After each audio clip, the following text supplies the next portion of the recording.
Welcome to our session ending tuberculosis. My name is Peter Wiesner. I'm from Action Against AIDS. My personal background is I'm a community person, a community activist, I would say. I work in the HIV field for 15 to 20 years. I worked in prison for 6 years for an NGO in Munich, and so that's why tuberculosis is one of my topics that I always would address, and I would always address prison health in presentations. So people that know me are probably yawning now because they know it already. We celebrate here in Berlin the World Tuberculosis Day, March 24. It was in 1882 that the bacteria was developed, and it seems like nothing had happened since then. So we have the Robert Koch Institute here in Berlin, but to be honest, I do trainings throughout Germany with HIV organizations, and when I sometimes talk about tuberculosis, they are yawning and they are bored, and they would think this is not a topic that we have to address here because it's simply not relevant in Germany.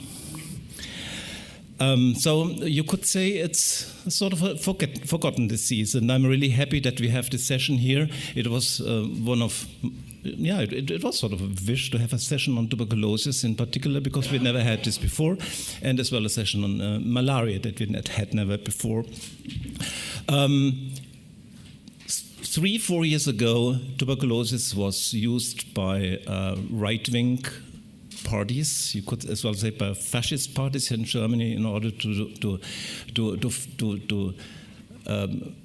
sort of produce fear. So this is the disease that comes from outside, and you have to exclude refugees that are coming from outside. Now with the Ukrainian crisis, you don't hear that much. I haven't heard it, but to be honest, I expected to hear it, but it did not happen so far, which is interesting. Besides these introductory remarks, I think, we hear this already. 4,000 people are dying every day on tuberculosis. 1.5 million alone in 2020, and among those 1.5 million are 214,000 people living with HIV. Tuberculosis is the leading cause of people living with HIV globally, the leading cause of people living with HIV, the leading cause of death. And there are some areas that we hopefully talk about it today that are breeding grounds for people with tuberculosis or for tuberculosis itself. And this is why I sort of introduced myself as someone who worked in prison, because this relates to prison health realities. This relates to workspaces, this relates to camps and to poor living conditions. In Germany, tuberculosis is a disease of the poor. I'm pretty much aware that this is not a reality in other countries. I'm pretty much aware of that. There was a huge impact on COVID-19, on tuberculosis. We will hear about this in a session. There is a funding gap, and I'm sure, Lucica, that you're going to talk about that. I hope so. So you listen. I encouraged you to address that because I think it needs to be addressed. It really needs to be addressed. There's a funding gap, And the last point I want to make, since I come from the community and I'm coming from the community of people living with HIV, when I heard, I always thought that stigma and discrimination is something very, very exclusively sort of related to people living with HIV. And when I listen to stories of people living with tuberculosis, I have to admit that first of all, I didn't know. Second, I was surprised. Then I didn't believe. But when I talked first to them, I thought, oh yeah, there's something that we from the HIV community have to learn. And this is one of the reasons why I'm really happy that community people are here, and I'm really happy that we have this session here. So with these words, I probably exceeded 3 minutes now, sorry for that. I hand it over to my best colleague ever, Melanie Otto. And she moderates together with Stefan Exo-Kreischer, who is sitting here. So thanks so much for being here.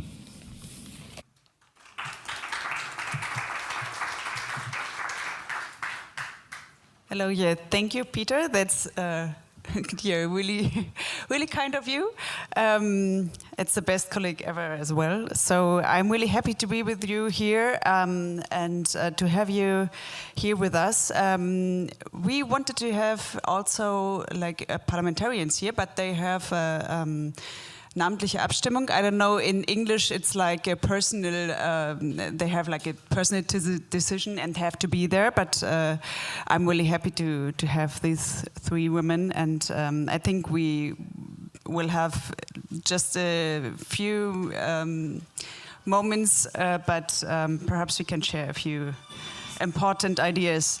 So I'm also happy to welcome our rapporteur of this session, Valeria Waszynska. We already heard her today. And yeah, she said in the morning in the press conference, let us fight for our lives. And I'm really looking forward to this report. We will read afterwards, and we will publish that on our website. And now I want to welcome our panelists of this session. Glad to see you here, that you made it to Berlin.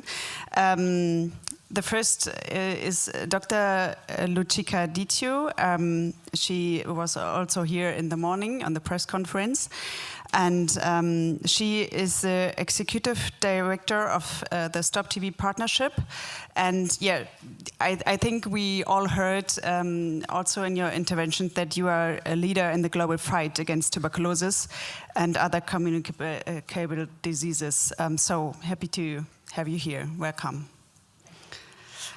Then I want to present Oksana. I try your last name. We already heard that. Ruchinianu. I hope I did it right. Welcome. You are a TB activist, and you are leading also the SMIT TB organization in Moldova, which provides psychological support, peer education activities to end stigma as well. Welcome.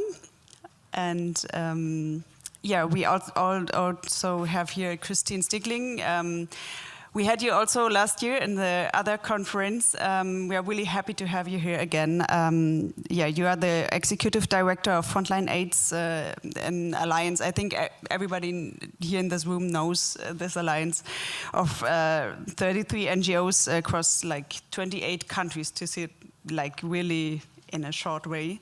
And now I will hand up to Stefan from one, the other moderator. And if you want to present yourself, like I'm just make it really short, because I think you can tell us a little bit more about your work and about you when yeah, we have the questions to you.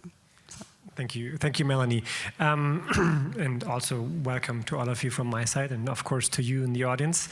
My first question would be to you, Lucica. We have heard from the words that Peter just shared with us how that TB is far from being a disease of the past, and it's a leading cause of death for people living with HIV and TB. So it's, you know, but it's something that is not well known, I think, you know, outside of this world and the general populace in Germany and other rich countries. So it's really important to get that point across, to make that point time and again. But it's also, I think, important to make clear that fighting TB is also about fighting TB, AIDS, malaria, but also cooperating with the general need to strengthen health systems.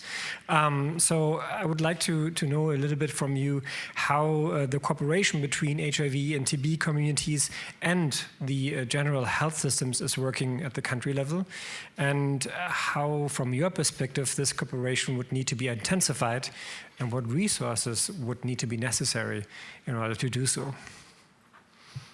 Yeah, so thank you very much. I am usually politically incorrect, and I feel to be even more politically incorrect now, because I feel we are among ourselves. The big shots left, so it's the kindergarten left. We usually, from TB, are speaking at the ending of meetings. we are usually at the children's table, not at the big tables. So, you know, it's good. We are preaching to the choir here. You are all here from the same part, right? I don't have any big audience from German government to make the plea, so I hope we can, maybe you can help a bit to make a bit some noise. You are the flower for the entire spring. No pressure. No pressure. Yes, actually, a lot of pressure.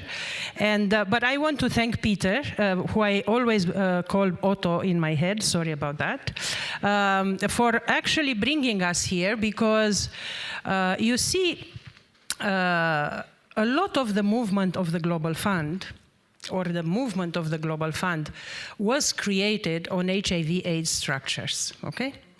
The CCMs in the country levels were created on HIV/AIDS structures. The dialogues at the country level are happening with HIV/AIDS communities at large, and some embarrassed and shy TB and malaria people. Okay, that's what's happening. We need to be honest about that. And I'm sorry, my friend, afraid that I am that, because I'm going to say something even more. It looked like a fundraising activity for UNAIDS as well. Sorry for my French. So now, me and Corinne here, we should do our fundraise campaign for Stop TB and RBM, because we got 0 from Germany, let's be very clear. And we don't understand why, because Germany needs to understand that TB kills more than HIV for sure, and it's also airborne. So when you said, actually you said, Peter, that the parliamentarians and others are bored about TB, it's true. But you know, they are bored as long as they are healthy. The moment somebody in their family, their husbands or wives or kids or somebody gets sick with TB or MDR, everybody, sorry for my French, shit their pants and remember, oh my God, TB. What is it? How is it possible that we still have it? How can you have a disease that we know how to cure, is cost efficient, is the biggest killer of people living with HIV, of the biggest number of people that die with antimicrobial resistance comes from MDR-TB, in case you didn't know. The AMR community couldn't give a shit about TB, okay? Till you get MDR-TB in your face. And any of us here, we have here a survivor of MDR-TB and a survivor of TB there. God help us to get MDR or XDR-TB. God help you. It's like a treatment for cancer. It gives a lot of side effects. It takes a lot of time. And you never know if you are cured or this bug is transformed into something else. And that is spread through air. It's like a COVID. I know you asked me something else. I don't forget, we have a lot of time. I'm not changing my course. It's okay. I'm going to go to the TB HIV, don't worry. No, but also, I mean, just a follow-up question on this. You know, short of infecting MPs with TB, yes. No, we shouldn't go there. What would be your suggestion, though, to get their attention? Somebody very high level, very, very high level and well known, but I cannot tell his name, said to me, TB is forgotten till you take some Mycobacterium tuberculosis in a dish petri, a culture, in a big meeting in the North country, and infect some people there that are, some, sorry to say, white professors or white personalities. You can have all these people dying in the South. There will be some attention, but just enough to keep your head above the water, not to succeed. Huh? So now going back to our question on TB-HIV. TB-HIV co-infection average globally is around 10%. In African countries, it's huge. It goes from it goes as high as 70%. So for everyone, including the German government, who is represented here just by a very dear friend, actually, 2 dear friends, a friend and a guy that I don't know, hello, should know that good luck with your investments. You are not going to end any HIV/AIDS, because TB, unfortunately, kills people living with HIV, 1/3 of them. And in Africa, that's very dramatic. In other parts of the world, maybe not that much.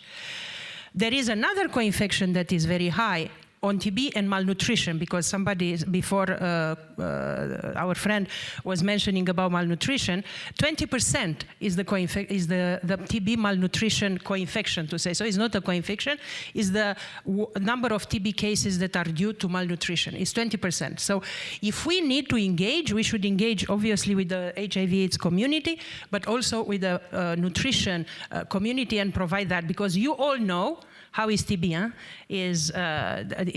You know, you said many years ago, Peter, it was the disease, it was fancy in the early 1900s to get TB. You were getting thin, pale. Look at the paintings, look at the, you know, all the operas and stuff, pale, and your eyes, because of fever, were shining. So it was actually something noble to die of TB at that time, which in the meantime was changed dramatically. So we should work much closer. What's happening on the collaboration of the two programs, as you said, there is a lot of room to go ahead, and there are efforts, and the Global Fund investments the Global Fund tries, huh?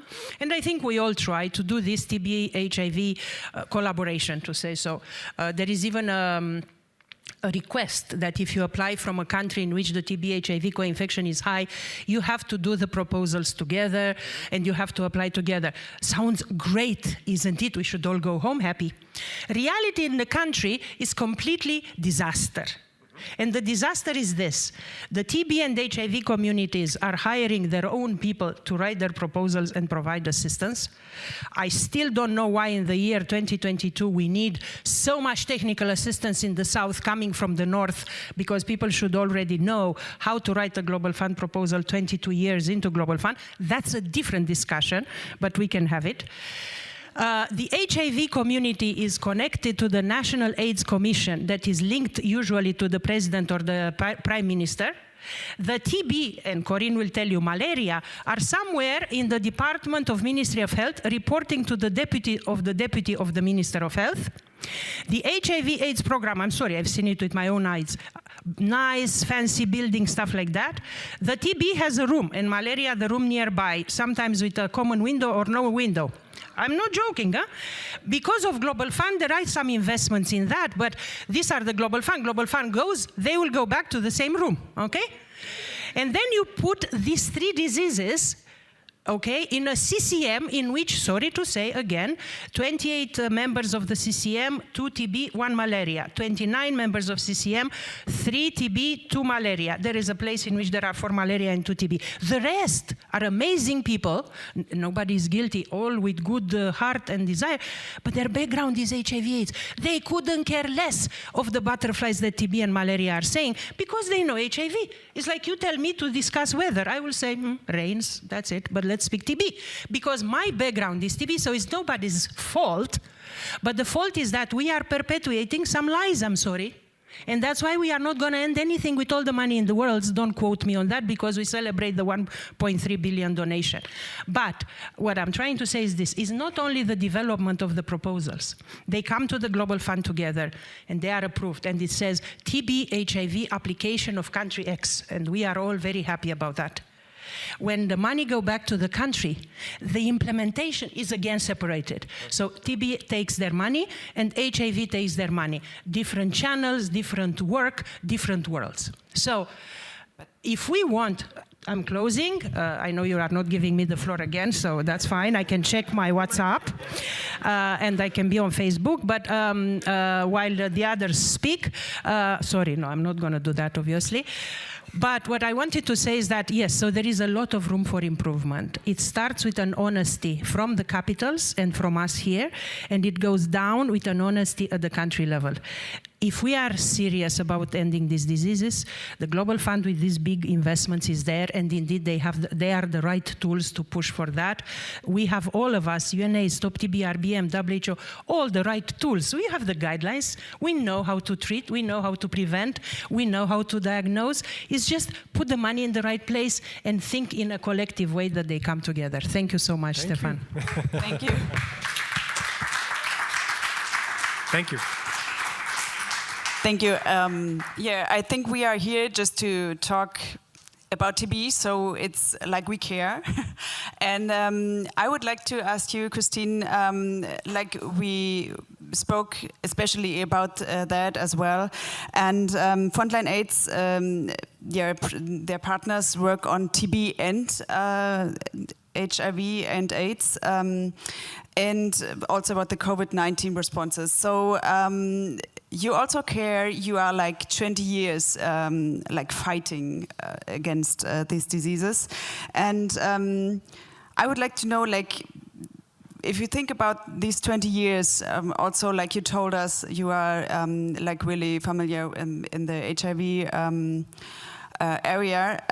What are the lessons learned from the HIV? Like we heard there are complications. What are the lessons learned? On the response, on the importance of inclusion and community system strengthening. Like, as we heard, like that is the place we have to fight it, and to put it like as an essential part of the delivery of services.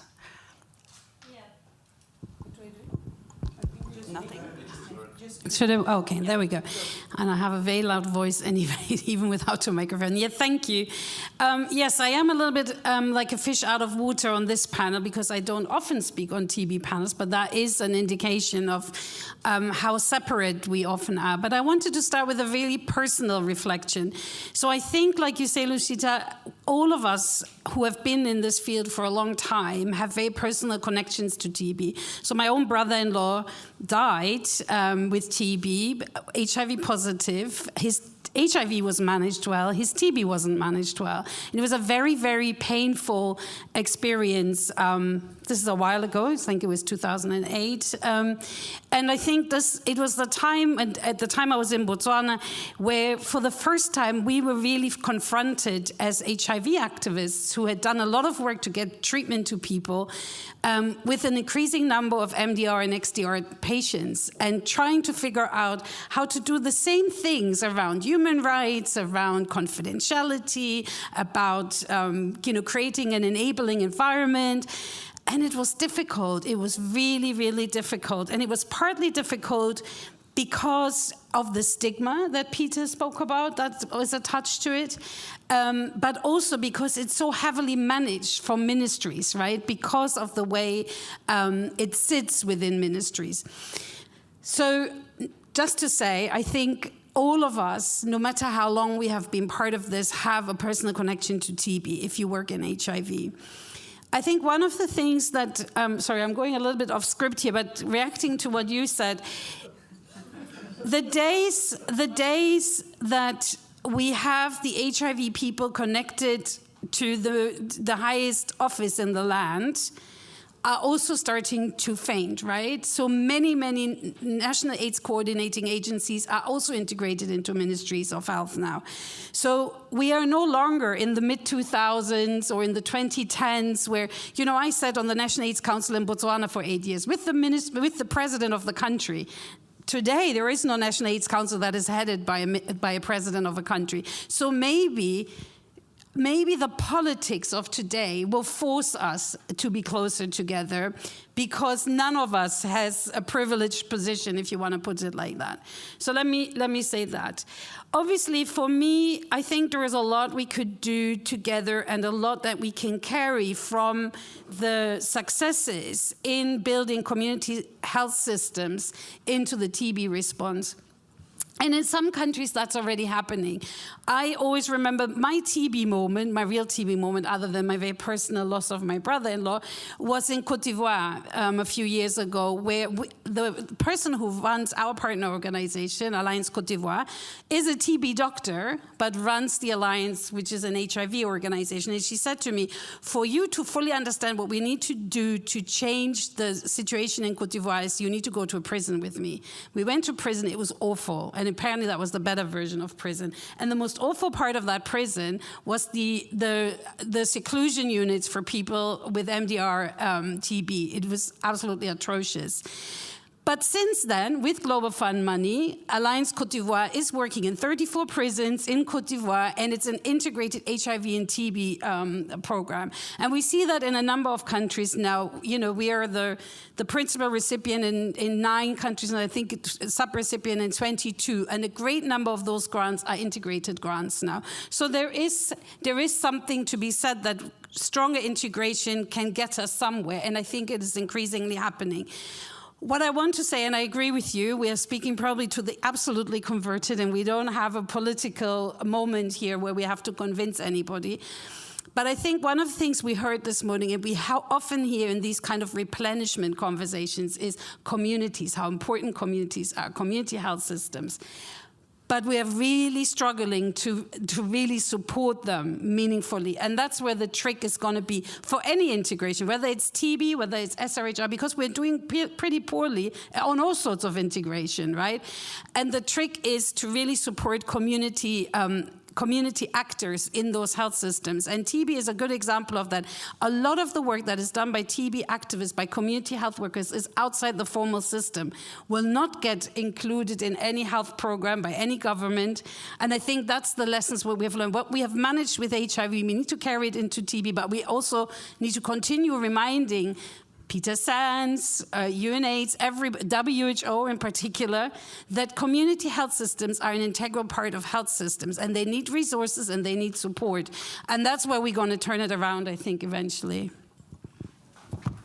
Thank you. And I also hear the call loud and clear on to those that work in advocacy and comms and public relations here and in the Global South to also do more on this. Oksana, I would like to come to you and sticking with the topic of community services and the need to mobilize key populations. We have seen that in the fight against HIV/AIDS, there was key to mobilize communities.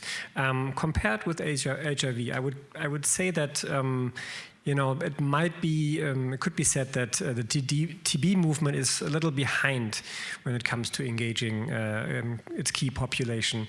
If you agree, why do you think that is so, and what support could, for example, the Global Fund bring to change that? Thank you for the question. You're absolutely right saying that we, in TB, are not a little bit behind, but far away from being engaged as we need to be in our response to TB.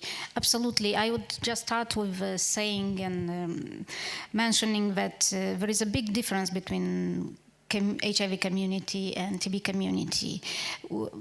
And even with formulation, people living with HIV means that people live with HIV following treatment, while we are saying people with TB, people are suffering from TB. And that's the greatest difference. And you never know when this suffering will end.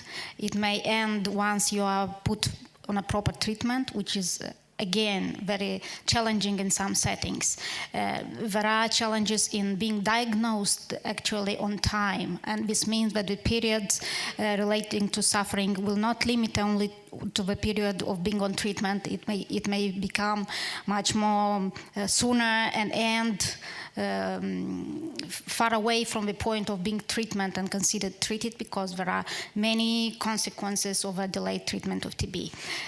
Absolutely, Global Fund plays a very important role for TB communities, and I would say that even funding of almost 80% in the global TB response means a lot. When comparing that Global Fund is not the only donor, because it funds only around 30% for HIV response. So we need to admit and to acknowledge the fact that we need a fair split for Global Fund resources.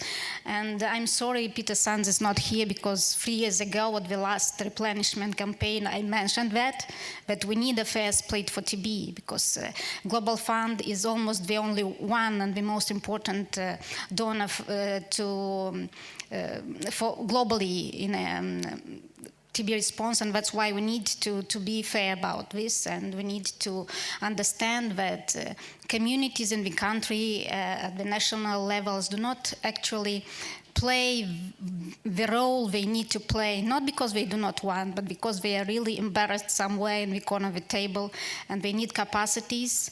And in this respect, I would say that we need more focus on projects related to advocacy, while the Global Fund funds mostly service delivery.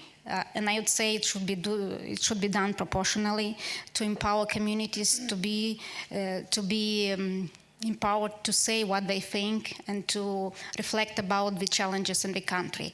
In this respect, I would say that there is an important program at Stop TB Partnership. We have challenge facility grants, but still only 25% of all the needs to cover this community empowerment grants are actually covered.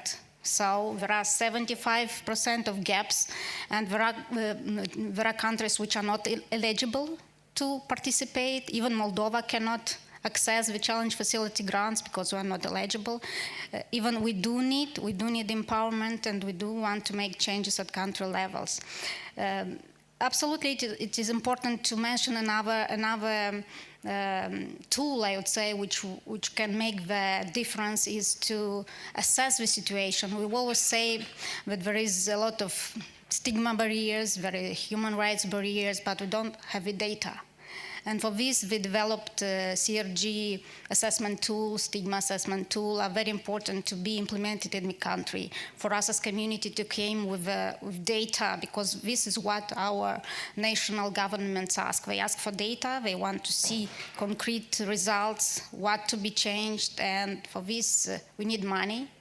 And as communities to come with arguments, we need as well to empower communities in the country to be more vocals. And that's, I think, the most difficult, because having HIV people live with HIV for years, while with TB, people, community representatives want to get rid of TB as soon as they finish the treatment. And that's the biggest issue, to keep activists for a time in the response. Other things to say, which is important for us as communities, to see better and much more resources invested in prevention.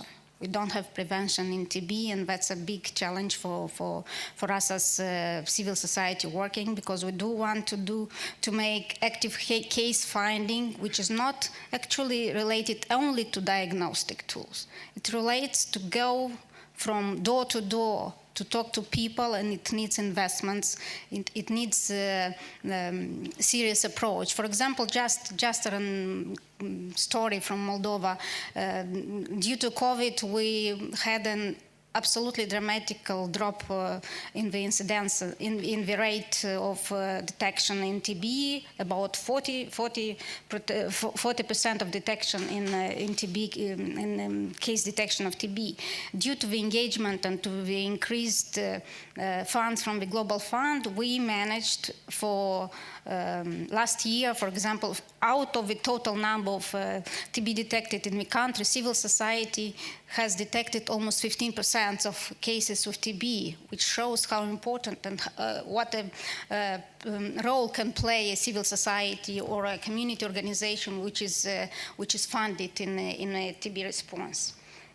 So I think that's yeah. I would like to take it there, and Lucica, you are really like on the firm belief that we have as well, that leave no one behind. And here you speaking about the situation, I would also like to know, like, what needs more to be done in TB research, including the area of vaccination, if we like speak about like what we can do before. And yeah, more needs to be done, and how can it be ensured that the innovative approaches also reach countries in the global south? So yeah, I would like to know from you. And maybe I don't know if you plan other questions, but this is something that I think everyone can say something. 2 points to say to that. No, you asked her the question on on, I don't know if I have this opportunity to speak to you ever again, so I better say it now. What I wanted to say is this, the comparison of the HIV and the TB communities is correct, everything was said, but do you know why? Do you know how many hundreds of millions of dollars were invested in the communities' movements in HIV/AIDS? Did anyone calculate it? It's from PEPFAR, it's from Global Fund, and you have also your own programs. We get zero money ourselves. Global Fund put in some of the things which are peanuts. But do you know why it's peanuts? Because when they have to prioritize at country level and they don't have enough budgets, they put first diagnosis, they put first treatment. Communities is somewhere in the back. You don't even have money for preventive treatment. So sorry to say, we were at an international AIDS conference, five people with TB, because that's what we afforded. When I was leaving, I saw a bus coming that was coming from Botswana. There were 92 people in the bus that were coming with PEPFAR money from Botswana to South Africa for that meeting. We were 5 globally. Okay? So if we expect to make a revolution with maybe hundreds of people that we try to find, maybe 1,000, you know how we fund these things? We look at every $50 and $100. Ask Carol how we do. If Carol comes here, then another one drops from the list, because we don't have this kind of resources. I imagine malaria neither. So when we make comparison, what is a revolution? You have an army at country level of HIV/AIDS, trained and very well equipped with knowledge and the language. With TB, we push the groups like Oksana, we send talking points, and we expect them to change the world, because we don't have this money. We have a mechanism that is funded mainly by USAID. Global Fund is putting very little in that. This year is the biggest round we have, $9 million. 8 point something is USAID, the remaining 1 million is Global Fund, okay? This is asking countries to have, is grassroots organizations to be empowered. Is our way of constructing of movement. It's a long time. We used to have 200,000. It grew up because of USAID, okay? And we had applications. Listen, we have 9 million to give. We had applications for 182 millions. It breaks your heart that you have to do so little out of, as she said, we cover 20% of that. And as Europeans, I am embarrassed as Romanian that the biggest investments in communities and civil society in Europe is done by the Americans. Congratulations to all of us. So now what was the question? The question I would was like to change the question a little bit. No, it's about research. It's good. Vaccine. Wait a second. I would like to, sorry, I'm the moderator still. I would like to speak, please. And I would like to take something that said Christine, because I think it's really important to not lose this. And you said that the question goes to you, but you said, and I would like to really make it stronger, that we have to fight together, that we have to see how to use everything, every help we have, not for one disease, not to compare. It's not about comparing. I think, for me, it's also really important we are not comparing. I understand what you are saying, Ruchika, but to speak a little bit about the things that we can do, also keeping that in mind. How can we do that together? Seeing it not like a comparison, how can we fight the 3 diseases together?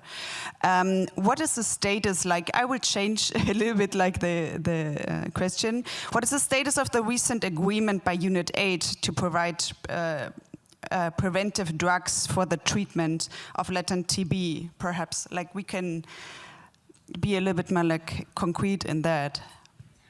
They don't provide the treatment. They have a project which is very welcomed that will probably show the results in 5 years from now in encouraging preventive treatment. That's a good step, so congratulations to Unit 8, but it's not the answer, because sorry to say, but in 2027, some of us might not be here, and in the meantime, we will continue with 1.5 million people dying. So they are putting preventive treatment. So in preventing TB, you do 3 things. You vaccinate. We don't have a vaccine. What we have is 100 years old and works just in babies. So if there is still anyone in this room thinking, oh, I got vaccinated and I'm protecting, bad news, you are not. I am vaccinated and revaccinated in Romania, and I am infected with TB, recently acquired, God knows from where, because I was in Geneva and with COVID didn't travel. So congratulations to me that now I am newly infected with TB, even though being vaccinated and stuff like that. So vaccine we don't have for TB. That's one method of prevention. The second method is to really identify and treat and put on, diagnose and treat everybody, that you don't get to sit in a taxi, you don't get infected that quickly. But in a plane, if you go to New York and you are unlucky to be someone that is coughing near you, you can get infected. And we have examples like that. So the other is to make sure that there are not, now with the mask, maybe, not maybe, for sure it helps. So the second way to prevent is to really diagnose and treat everyone. And the third one is for people like me, for example, and probably a lot of you in the room, because according to WHO, 25% of world population is infected with TB. So according to that figure, at least 4 more people here are infected, exaggerating, but that's the figure. There is the preventive treatment that you refer to. The preventive treatment is a treatment that you take when you are infected that avoids you to develop the disease. You are very healthy, right? So it's like me now. You don't feel very comfortable because what is proposed as a treatment right now, it takes still 6 months or 3 months. It can still give some side effects. And you are not very comfortable. It's like, I'm feeling well, why am I taking this? So you are feeling very comfortable not to take it or to discontinue because it's like, I don't have anything. So what Unitaid is trying to push is to show the way how it works, some new innovative, shorter preventive therapy there, which I think is very good. The problem that we have is that we don't have the time. So we need, in the meantime, with what we have, and there is a lot, and I want to say something positive this time about HIV community, not to say that I'm a complete bitch, because the first people that should take this preventive treatment are people living with HIV. And I want to say that we had the UN high-level meeting declaration with some very strong targets. And one target was about putting 30 million people on preventive treatment. It's far from what's needed. Good target. Countries agreed to it. We celebrated. 6 million of these 30 were supposed to be people living with HIV/AIDS. The only target achieved till today from that declaration is that one. 6 million people living with HIV were enrolled on preventive treatment. Congratulations for that. You had the resources, the mind, the people, I don't know what, but well done. It's the only thing that we can say from that multiple of tasks, one was achieved. The remaining 24 million, I think it's less than 1 million out of those 34, which are, who should take this preventive treatment, as you said? Household contacts, that if you have TB, your family needs to take, especially children below 5 years of age, and others and others. On that, we are lagging behind kilometers. And this is what Oksana said. Why? Because the programs are so severely underfunded. They operate with 70% gap. So you make a plan for 100%, you get 30% of your money. So you need to cut like hell. So what do you cut? You cut community, forget, I don't think they even look at that. It's like they keep the diagnosis, the cheapest diagnosis. So people in most of the countries read the WHO report. In the year 2021, 33% of people diagnosed with TB were diagnosed using the molecular test or WHO recommended. The remaining 67% were diagnosed by smear microscopy and clinically, like Robert Koch did. How do we accept that in this year, which other disease is accepting to be diagnosed using a tool 100 years old? I don't think it exists anyone. Which of us here will be happy to go to the clinician and the guy say, well, I don't have molecular test for you, but you look like you have TB, here is the treatment. Or does the 33? That's what's happening, sorry. So they have to cut, and that's why they cut preventive treatment and other things, social protection and so on. And this is the drama with the underfunding. It's not that we want the funding for crazy. We want the funding because I was in an African country. The government of that country, which is a big and large country, puts 7%. So the TB budget is X. 7% of that comes from the domestic, 7%, not even 10%. Not even an embarrassment. I will tell you that TB kills 130,000 people per year in that country. It's 3 times more than HIV/AIDS. They put 7. It's not a comparison for anything else, but just to give you a size. Just you say, well, I don't know what it means. I don't know what country it is. 7% is domestic. 24% is Global Fund and USAID. 24. So they have 31% of their budget. 70% is a gap. So all these things we speak here are butterflies till they go to the preventive treatment, when they will, the pig will fly. So prevention is very important, and UNITAID project is hugely important because it will be very helpful to bring the knowledge and the evidence of new tools that can work. But we have right now some things, so we should not wait for the UNITAID project to come till we offer people something, because people are depending on what is offered. And we heard Valeria today of how important are these diagnoses and preventions and tools that we are offering to the people in the countries. Thank you. Thank you. I would give the word to Christine. You would like to add something? Yeah, I just think, you know, I fully noting and understanding the anger and the frustration in the TB community. I just want us to be careful that we talk about, and I think that's the problem we're having at the moment. We often talk about, I make a comparison with HIV. When we talk about key populations in HIV, we make it sound like these people have one, you know, you talk about gay men and other men who have sex with men as if this was the only thing about that person. And it's the same with HIV or TB. So half of the time we're talking about the same person. So you might be a gay man or a man who has sex with men. You might have TB. You might be at risk of getting HIV or already have TB. But we have gotten into this habit of classifying people as if they had one-dimensional characters. You know, I'm a mother, I'm a director of an NGO, I have lots of identities. And so I think when we want to see a silver lining out there, then we need to really, and like I said in my first contribution, we have done such a terrible job on integration altogether, right? I've spent my life talking about SRHR integration. We've talked about it for 20 years. When you go to a family planning event, nobody, even people who used to be HIV activists, will say the word HIV. They're now talking about contraception and pap smears, and they don't talk anymore about why it's important for women living with HIV to have a pap smear. So it is as if we are, depending on where we are, we're talking about one-dimensional people and problems, and no problem is one-dimensional.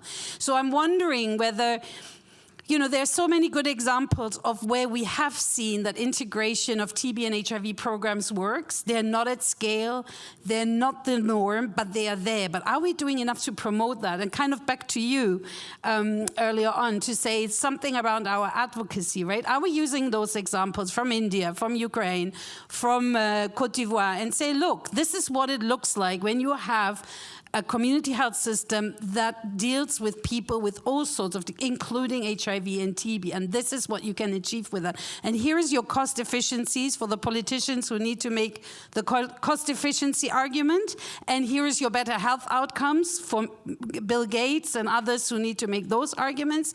So, you know, maybe we need to tell ourselves again how we do this better and create those synergies. And replenishment moments are always good moments for that, right? So when we celebrate, we then must put things in place to tell Peter and his team what we will hold them for accountable for that work that we're all doing to get the Global Fund replenished, right? So I just want us to think about the things that are silver linings out there that we can build on, which they are. It's not like we don't know what works, right? We can create moments, for example, where civil society, community activists can come together and present or compare what works and create, you know, compare innovations that they have done. We haven't created those moments. So, yeah, I think we need to do better to find that rhetoric, but also to find a moment to say, we will check on you in a year's time and say, this is what we wanted, and you haven't done what we wanted from you.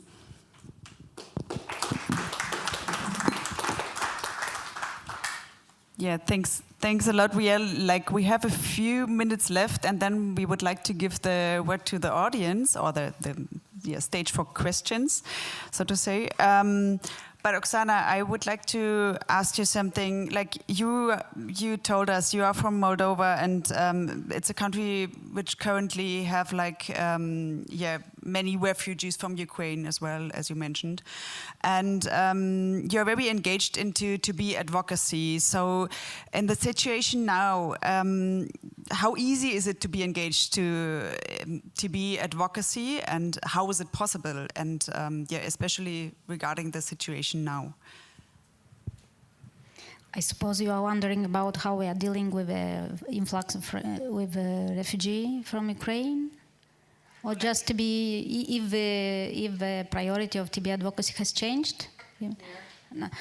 No, I think we actually managed during the last years to build very good relationship with our national TB program, and not only national TB program, but the whole government and all the ministries. And by the way, as well, to add that we managed to do good collaboration with the HIV organization, although we have a kind of two vertical platforms, and I think it happens in many settings. But we, during the last years, intensified the work and are trying to see how we can work together.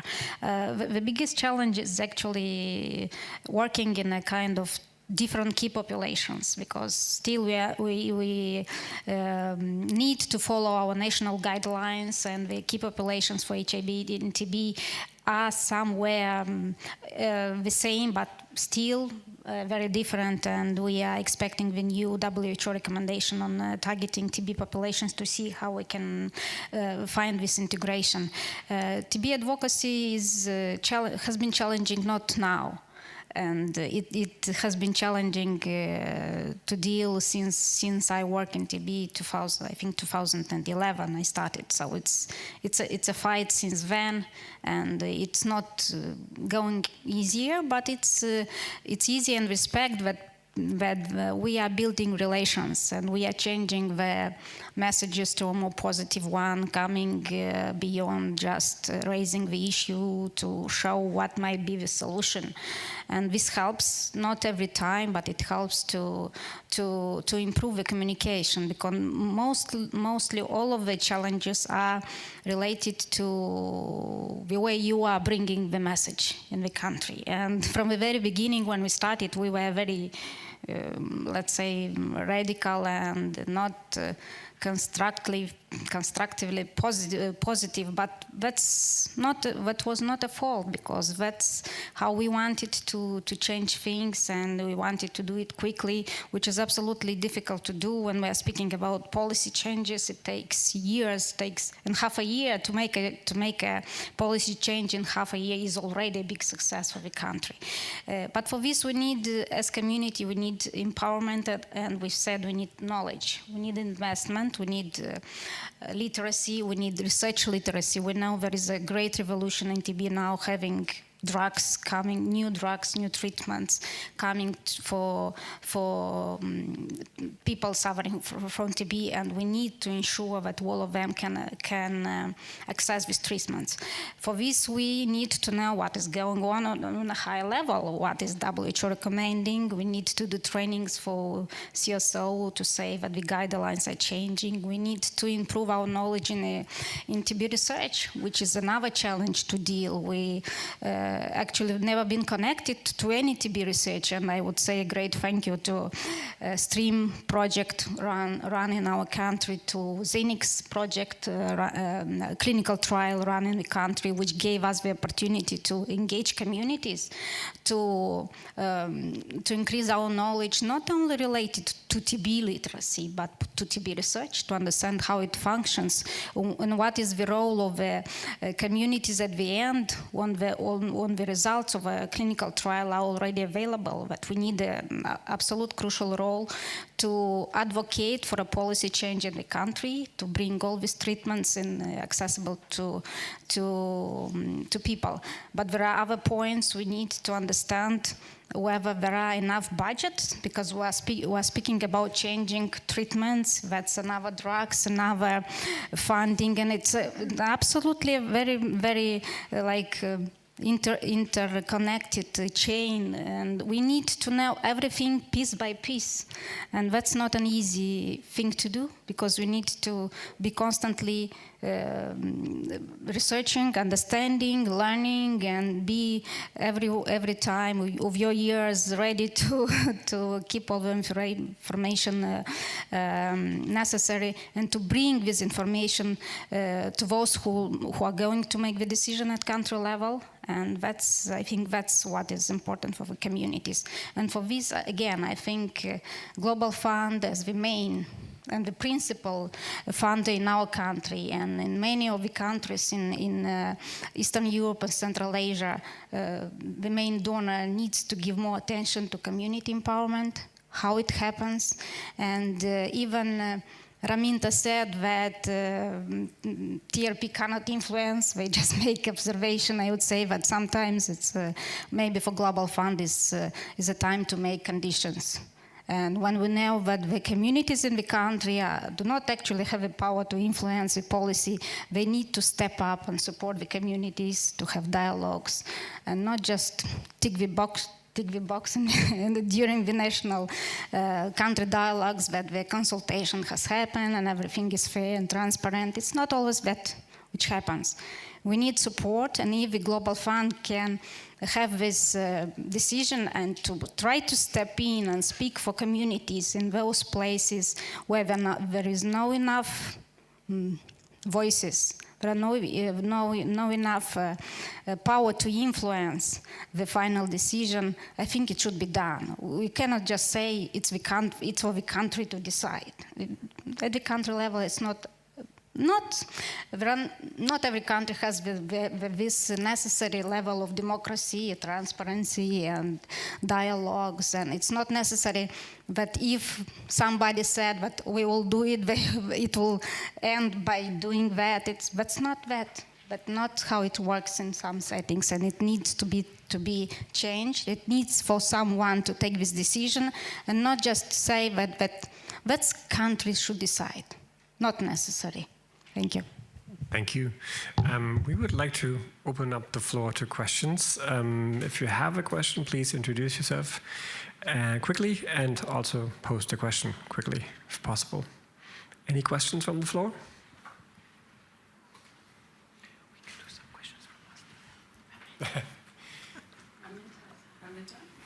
Raminta, Marvin. Ladies first. Yeah. Old-fashioned, old school. Thank you, Raminta, Underserved Population Program. First of all, just big thanks to the panel that was, I think, provocative, enjoyable, concerning, but there was a lot of sort of laughing also at the same time, despite of also challenging discussion, and I think the panelists challenging each other. Thank you for being as honest and speaking your mind and speaking also to very big picture of the challenges. One thing that I was wondering whether you would be able also to address is sort of how to move forward, of sort of more practical approaches and recommendations. So, for example, we heard that so-called country coordinating mechanisms are disbalanced. So how can we move forward and make it better? Like, what is the practical thing that we can do? Or if you are saying that the European Union is not supporting advocacy for TB, and TB, if I heard you correctly, it's USAID who's even in the backyard, if I may put up the European Union in support. What we can do practically, including what Germany can do on that.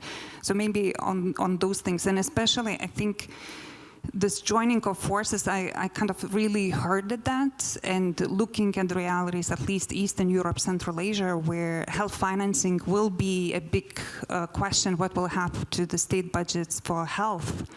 I kind of like see that we need to join forces, because it will not be issue whether HIV will be funded or TB or, sorry, but we don't have much malaria, but this will be whether health will be funded. And then on just a small clarification, if I may, on the technical review panel, not to defend it or anything, and I really appreciate your comments that the Global Fund should not be only rubber stamping of the country proposals. I want to make sure that it's clear that the technical review panel reviews each single funding request. That is what the board has asked to do. We do recommendations on specific funding requests, including recommendations on greater integration of HIV/TB or more investment in TB prevention, but for specific countries. In the first panel, I was trying also to say that the TRP is technical body, we are not advocacy body. So maybe, and we normally don't go to meetings and speak at meetings. We speak through reports and we speak through review of forms. I hope that clarifies, but I hear your point that there should be stronger Global Fund engagement into feedback of what countries are proposing to do and when it is not exactly prioritized as it should be. Thank you, Omar. Thank you. I think we should maybe collect one or two more questions if there are. And Marvin, you had your hand up. I see two questions. Okay. Two. Be short, if possible. Will be easy to be short. Marvin Meyer with World Vision. Can you explain a little bit, maybe also Raminta, how the disease split of the Global Fund fits into that? Because there is an agreed one, basically, how things should move. Thank you. Don't put fire into the discussion, please. And you be brief, please, okay? No, actually, mine is a comment, if I'm allowed to. Like I said in the morning, I'm Karo Kachenga. I'm on Stop TB Partnership Board, but I'm also on the United Communities delegation. So mine is to really comment on what Luchika said around the integration. At country level, it's true the integration doesn't work, and I really don't understand why it doesn't. Because we have our partners like United, Global Fund, who are supporting us, but then really at country level, it's really on paper, it doesn't really happen. For example, with United, we have United who have supported us with simpler medicines. When I started taking my HIV medication, like I said in the morning, a person living with HIV, I used to take a handful of medication. But with the support of United and partners, I take 1 tablet per day. And then also with our children with TB, initially, I had to cut my tablet to feed my little child. And then watch my child vomit and not knowing whether I should give that child medication again. United has come and they've given us simpler medications. But then with TPT, again, United has brought us a TPT. But at country level, we are fighting, like, who should administer the TPT? Should it be TB department or HIV department? It makes sense for HIV department because TPT saves people living with HIV from having TB. So there's also that fight happening at country level. If the integration doesn't work, like I said, then you take away the investment. I've been on HIV medication for 21 years. TB could kill me within a matter of months. So all that investment that HIV have made in me could be taken away by TB if the integration doesn't happen. And when you look at issues around documentation, for example, back home in Zambia, we have documents where they put the integration, the HIV document. There's a section which says, be screened for TB. But because the people are trained in HIV, where the money is, no one looks at the section for TB. So the government has done it, but because there's no money from the TB department to train the TB or the HIV people on that, no one looks at it. So you go there and they ask you, do you have a cough? You say no, they just take everything else. A person living with HIV, when I had TB, I had extrapulmonary TB. We don't cough. But then somebody just says, do you have a cough? And you say, no, they tick, they don't go through the algorithm because there's no money for TB. So for me, it was really talking about the integration. So this is true, we have our partners supporting us, but then nothing is happening. But for the community working in TB, we are supported. The little money that we have from Stop TB Partnership through the Challenge Facility, and thanks to Luchika's leadership as the TB community, like I think Peterson said in the morning, we are a growing force now, we are going forward, and thanks, Luchika. Thank you. Are there any other questions from your side? Yeah, the time is running out as well. We have like 10 minutes left and 2? No, 12. 12 minutes. 12. Yeah, 12. Like, okay, but 2 minutes we want to have like to say goodbye. So we have. And yeah, we would like to ask like a last round of questions. I think that would be the most difficult question because if you imagine you have 10 seconds, you have a little bit more, but I think 10 seconds in this panel are a little bit more. So to make your point in 3 like bullet points, fighting TB till 2030, what would be your arguments? Yeah, and I think this also takes up the question of what are the most important next concrete steps. Maybe the share and the diseases in the Global Fund funding could be, one of those important steps. So I think we just try to round up now with the the last round and try to also answer some of the questions if you can. I'm sure you can. 12 minutes is a lot of time, I mean, like we can speak. But that's why divide this 10 seconds are a little bit more here. It's 4 minutes each. I'm very old school, like Peter. I like to answer questions first. Yes. So thank you. So anyway, I will consume my 10 seconds speech on that. But because the gentleman there from World Vision, sorry, sir, I don't want to. You put a very good question. Carol, I recognize all your efforts and so on and what you do. Rawinta said, how do we go forward? Because it's not all a disaster. It's not easy, but it is workable. Now, CCM, they are unbalanced. So I was speaking with Corinne, and I think she will refer in the session before. Corinne is from RBM, is my sister, and we actually should look over the composition of the CCM and make it public, that everyone should see. The total structure and who is TB, who is HIV, and what is happening. Evidence speaks. So, and then it needs to be addressed because it's not enough to go and say, here it is. It's like, okay, how do you change it? So that's on the CCM. Now, there is a lot about what countries can do, and you said what Germany can do. You see, we have this mechanism called Challenge Facility that Carol says. Let me tell you, it's not that we give big money to the groups. It's what, 20, 30,000 for the grassroots organization to get their voice and to get some training and so on. So don't think now having 9 million, we got a bit more. These are not money for Stop TB Partnership Secretariat salaries. So these are money that go there. So co-funding some things like that, because we have a pipeline that I said is up to 100 million. That can be very helpful. And it's not that it's a unique, it's not, you don't have a donor by himself investing. It's already USAID and Global Fund in that. So, adding to this, as an example, to fund these networks at the country level and to be able to demand and to properly represent is very important, because it's not enough. We can make this noise about the civil society, the CCMs. And then if you bring some people there that are not properly equipped, that don't feel comfortable, that are not given the floor. I spoke with someone who said, I am so shy and scared. I just sit in a corner and I don't want to be seen. Because in addition to HIV, the person had TB, had MDR TB, and again his family TB. And there was a lot of stigma, and he said, I don't feel comfortable in there. I am going because it's good to be there for TB. But so you need to have people that raise their head and speak about all these things. But there is way forward. And indeed, in this region, the US government is the biggest donor for TB for a lot of things, obviously behind the Global Fund, beyond the Global Fund. So just to make it clear. And then the last point that I wanted to make, so there is not just two more points quickly. There is not all sad, because you can do a lot in terms of integration. You heard Peter Sand.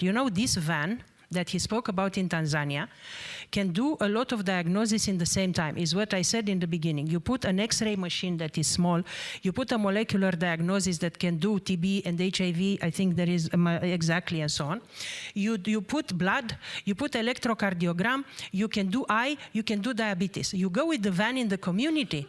This is not a tool for TB. This is a tool for health system, right? You go there and you arrange with the community to wait for you. He said there are 5 in in all Tanzania. 2 are for Stop TB money. 3 are with him. So you need to put much more. What do you do with 5 in Tanzania? It's a nice demonstration project that you take the leaders to see and take a photo, put on Instagram, thank you very much. So you need to put more money to for this kind of things, not just for TB. I totally agree, can be done much more so together. Sir, disease split is like you opened my, a wound now and the blood is coming out. It's very unfair. It's 50% of the Global Fund money are going 30 to HIV, 32 to malaria, 18% to TB. The 18% to TB, I have to say very honest, I don't want to compare, and it's not nice, but TB kills more than HIV and malaria together. It's a reality, okay? And in spite of that, gets 18% of the money. For us, a replenishment of 18 billion, now we get 700 million a year. The gap is 7 billion in Global Fund eligible countries. So the 700 million of Global Fund, of course, are good. Of course, we die without them, but it's very little. It's not that it's changing the world. 18 billion replenishment will move us from 700 million per year to 1.2 billion. It's 450 million more. It's great, and it will save a lot of lives. But it will do this. Treatment and diagnosis will not do all these other things that need to do a comprehensive package. We failed in increasing this. We did a battle, whatever. We tried to bring our arguments. Carol knows Africa led, saying 33%. We failed. You know why? Not for technical reasons, for political reasons. Because this world and health is not decided on lives of people, and especially lives of people from South. It's decided on political reason. There is a bug that scares the big North, we mobilize the money and resources. If people die in the big South of diseases, nobody cares, let's be honest. So unfortunately, TB, malaria is mainly in the South. That's why, Corinne, my love, we are at the end of the sessions when people pack the bags and go home. Thank you. Thank you. Let's say let's say we haven't failed, we have not yet succeeded. Yes, good. That's a good one. Oksana. As I am on behalf of communities and civil society, I would say that it's, civil society and community can play a role, and there is a lot of data showing how efficient they can play once they are properly funded and supported. That's for you and for us, once again, to state. Our point, again, is to mention how much resources needed for research for TB, because we are far away from better diagnostic tools and treatments and so on. It's not over for TB, and we are facing drug-resistant forms of TB, very difficult to treat, no matter that there are shorter treatments coming to patients. For people, it's not necessary. It doesn't necessarily mean that people will access them in the nearest future. So we need to work for this, and civil society needs, beyond service delivery, to be supported for advocacy grants, and we have a very good experience from our side, speaking about the TB Rep project and TB Rep 2, which was finished last year because of its end. But still, for us as a civil society, we've been very empowered by this advocacy project because it was a very important regional advocacy project for the outpatient treatment in TB. So we grow and we empowered our forces, and we would acknowledge if a Global Fund will change its mind and will decide to find another advocacy project for civil society at a regional level.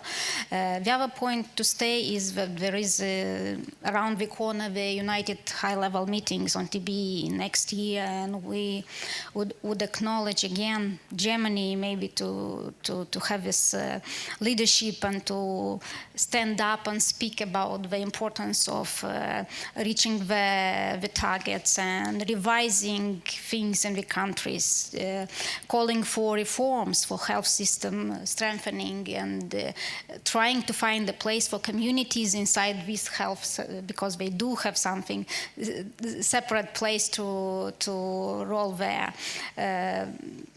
Other point is, of course, And I cannot not mention the lack of vaccines for TB, an important and neglected point from any angles and globally. So I think if we manage to have so many vaccines for COVID in almost 2 years, and we are saying that TB is something else, it's a disease, it's a mycobacteria, it's very difficult to develop a vaccine. 100 years is a shame for us as humanity, with all these advances in technologies, to say that we cannot produce an efficient vaccines for TB in 2022. So that's it. Thank you.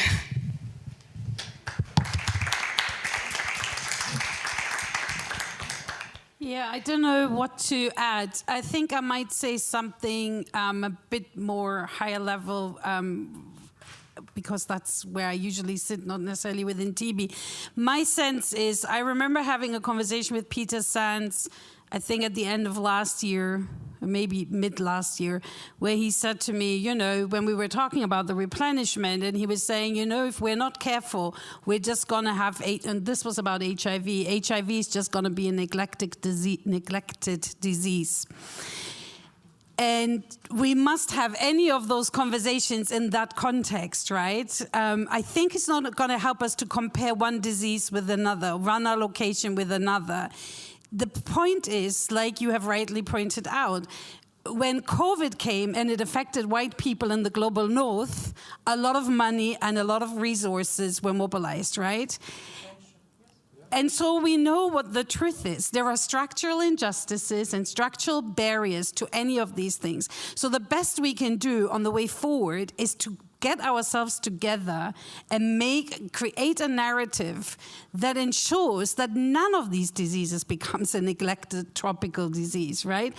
And I think if we don't do that, give us 2 years, we will have a really hard time to get the Global Fund, UNAIDS, any of these mechanisms replenished. So I think we need to challenge ourselves, because there isn't enough people here from a government to challenge, but I think we need to challenge ourselves as well. What is our narrative that ensures that any of these diseases, which are all fundamentally about the right to health for everyone, everywhere, no matter who they are, to have good health and has access to the right health care of quality standard and so forth. We all know what the qualities of the right to health are. That's where we need to get to, because if we don't do that and we keep on getting lost in the minutiae, nobody will talk to us anymore. Heidemarie said it this morning. The next Global Fund is being set up as we speak, right? My own team is sitting on it as a representative of civil society. And that's where it's all going. So we need to get ourselves together to talk about integration, to talk about a narrative. I keep on saying to my own team, the narrative needs to change, because we keep on repeating the same thing and nobody's listening, right? So somehow we need to find a different narrative that touches people's hearts and makes people understand it matters. It matters how many people are infected with TB, how many people die of TB, why is it still okay that 1.5 million people are getting infected with HIV, right? But we say these things and it doesn't change people's hearts. So something has to change with all of us, because otherwise nobody's really going to listen to us very soon. And the sad truth is, yes, there are structural injustices. There is racism at play. There's all these different things that we all know. But we can't change that in a day. But what we can change is the narrative and touching people's hearts. I think that's how I would end it.